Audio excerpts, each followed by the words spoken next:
부동산은 너무 다양한 문제가 쌓여 있어서 아주 복잡한 해결책을 가져가야 하고 시간과 돈이 들어가는 일이라 우선적으로 효율성이 있는 방안을 타겟으로 볼게요.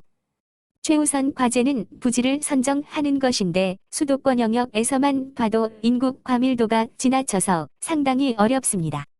신도시 재개발 등등으로 해서 기존 공급 방식의 주택들은 그건 그거대로 하고 사이드 메뉴처럼 조금 더 풍성하게 풀어봅시다.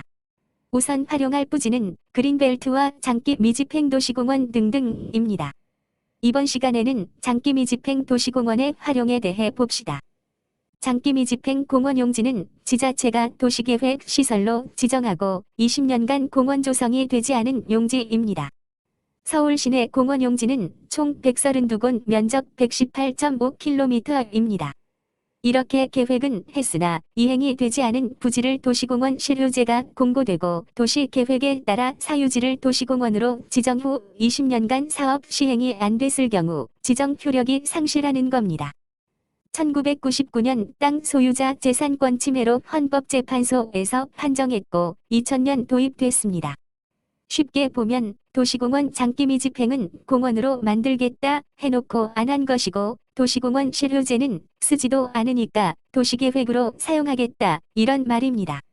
이에 따라 실효 공고가 되고 실효 예정 시내공원 부지 면적은 34개, 공원에 330개, 필지 면적으로는 86만 5,733m, 이 가운데 79% 68만 3,544m가 도시자연공원구역 지구단위 계획구역입니다. 아주 첨예한 대립이 있는데 서울시는 공원화 작업을 하기 위해 계속 부지를 매입하는 상황이고 땅 소유주는 아무래도 이익에 관련이 있으니 불만이 있을 수 있죠. 이것은 공원화하는 쪽에서는 국공유지가 이미 공원이거나 공원이 입구라 반대를 하고 땅 소유주는 실효제 시행으로 일괄해제가 됐음에도 불구 공원구역으로 묶여있어 반발을 하고 줄소송하는 중입니다. 아주 복잡한 상황이에요. 부지를 선정하고 이렇게 저렇게 생각해 보려고 하는데 상황하고 대립 문제 설명에만 한참을 생각해 봐야 하는 아주 귀찮은 콘텐츠 중 하나입니다. 일방적으로 풀어보면 공원과 주택을 반반 만들고 이익도 반반 나눠라 하는 형태로 봅시다. 우선 주변 환경의 설정은 공원이라는 공간 중 산책로 정도와 일부 시설물 제외하고는 공존의 형태로 주택도 건설합니다.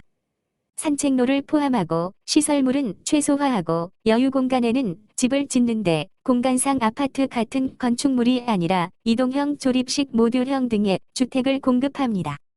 단층 12평형 복층과 12평을 위로 한 칸 더 올린 24평형 복층 주택을 공급합니다. 단순 컨테이너 같은 것은 빈민가로 보일 수 있으니 아주 예쁜 건물을 지자체 또는 대통령 직속 총리실 직속의 형태로 직접 만들어 공급합니다. 인력은 준공무원 형태로 급여 250만원 한도로 채용하고 작업할 수 있는 공간과 관련 시공사 흡수나 협조로 주택을 만들고 공급하고 AS까지의 구성을 만듭니다. 인구 문제로 향후 10여 년간은 용적률 완화로 세로형의 효율적인 건물들이 필요할지 모르나 30년 내로는 가로형의 효율적인 도시계획이 반드시 필요하다고 보는데 그 기초 단계로도 활용할 수 있을 것입니다. 이것은 조금씩 공급하는 게 아니라 대규모 동시 공급이 가능해야 효율적입니다.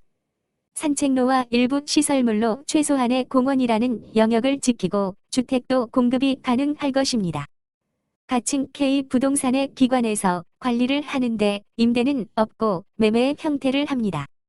단 개인 간의 거래는 불가능하고 살 때도 K 부동산에 팔 때도 K 부동산에 고정된 가격으로 거래합니다. 고정된 가격이 중요해요. 팔 때는 본인 사유로 소모된 것에 대한 것만 어느 정도의 가격을 뺍니다. 월 1에서 2만원 수준으로 관리비를 납부하고 관련 AS도 책임집니다. 단층 12평형 복층 주택의 가격은 풀옵션 2,500 이하 2층 24평형 복층 건물은 6,000 이하로 고정된 가격으로 정합니다. 옵션은 난방 등 온도를 추가하거나 몇 가지 선택사항으로 합니다. 여름에는 조금 더 더울 수 있고 겨울에는 더 추울 수 있으나 주거의 사다리 환경은 나아질 것입니다. 지자체와 땅 소유주의 이익 분배는 땅을 판매한 분들에게 월 얼마씩 고정적으로 주겠다는 구체적인 금액으로 타협을 해봅니다. 땅을 팔아서 어느 정도의 이익은 실현했고 월 고정 금액이 유지된다면 타협점이 있을 것입니다.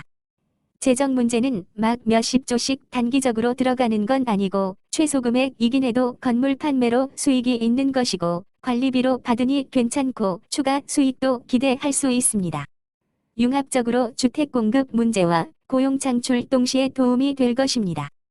정리하자면 장기 미집행된 부지를 활용해 공원의 기능도 갖춘 가로형 주택은 매매 형태로 공급을 하고 주택 문제의 도움과 고용 창출 효과 등을 주는 형태가 되고 대립구조인 공원과 도시계획들도 타협점이 있고 미래 대비도 가능하리라 봅니다. 간단하게 방울토마토 프로젝트라 명칭했는데 대략 1차는 소개했습니다. 구체적인 방법은 다음에 할게요. 추가로 2차 산동네 낙후지역 놀이터 등 3차 강변 사설운동장 등 다음 시간에 살펴보겠습니다.